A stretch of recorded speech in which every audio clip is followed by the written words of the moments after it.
Hi, I'm Jim Mooney with Prominent Fluid Controls, and this video is to go over the startup of one of our pre-engineered system packages. This PES has a gamma L pump, back pressure, pressure relief valves, pulsation dampener, gauge with an isolator so that the chemical doesn't get to the gauge, a calibration column, and this pump is also one of our auto degassing pumps. So our discharge comes out the horizontal valve at the back of the liquid end. So the first thing we want to be sure of is chemical safety. Be sure to wear eye protection, any PPE that might be determined by the chemical supplier. Be sure to check with them before we start the pump. Remember, we're going to be putting the chemical under pressure, so safety is first.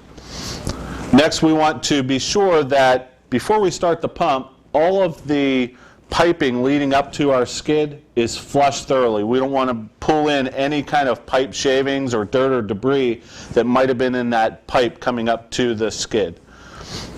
Next, we want to be sure to tighten all of our union fittings. Go through thoroughly, be sure that there are no air leaking into the system or chemical leaking out. Be sure that everything is nice and tight.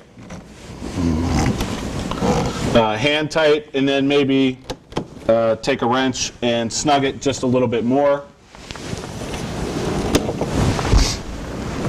Okay, so we're confident that all of our fittings are nice and tight. We won't have any leaks.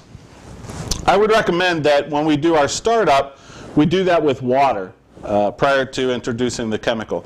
Again, that is very important to check that that chemical is compatible with water.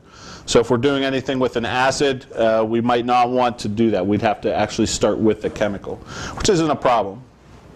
The next thing that we have to do is charge our pulsation dampener. We've charged this to 90% of the system pressure that we're going to determine with our back pressure valve. Our back pressure valve is going to be the minimum pressure that the pump is going to have to pump against so that we maintain repeatability with our pump. The pressure relief valve is then going to be the maximum pressure that the pump has to pump against. It's going to be our safety valve. So the way we want to set those, again, we're starting with water. We're going to start the pump at 100% stroke length and our maximum speed of our pump to prime. Hit our start-stop button. We've already primed this pump, so we're ready to go. The next step that we're going to do is determine what those pressures are going to be. To do that, we're going to need to know what our system pressures are. Know what the line pressure is that you're pumping into, and know what the maximum pressure that the pump is capable of. This pump is capable of 145 psi on this particular model. So we've determined that we're going to set our back pressure valve to 50 psi. Our pressure relief valve is then going to be set to 60 psi. This pump is plenty capable of all those pressures. So we want to set our pressure relief, our safety valve first, but to do that we actually want to tighten in the back pressure valve. Just bottom it out. You don't want to turn it so far that you're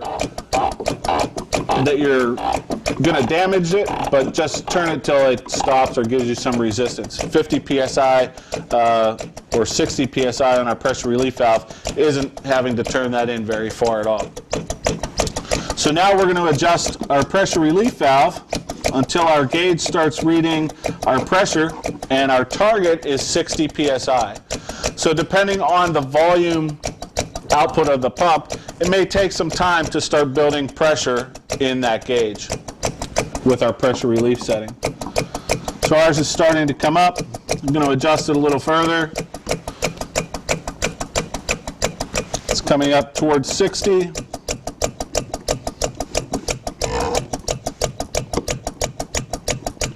Continue to adjust until we stop at 60 psi. So we are at 60 psi now, and now we can adjust our back pressure valve by turning it out until our pressure comes down to our desired pressure. We determined on this particular application, on our example, we're going to adjust it until that gauge is reading 50 psi. So as we turn counterclockwise, turning the gauge out, that pressure starts to come down, and we want to adjust it until it's right at 50 psi. So now our operating pressure, our minimum pressure is 50 psi, our maximum pressure is set to 60 psi, and we've determined that that's going to be very good for repeatability. It's going to stop siphoning of the pump, and we're all set.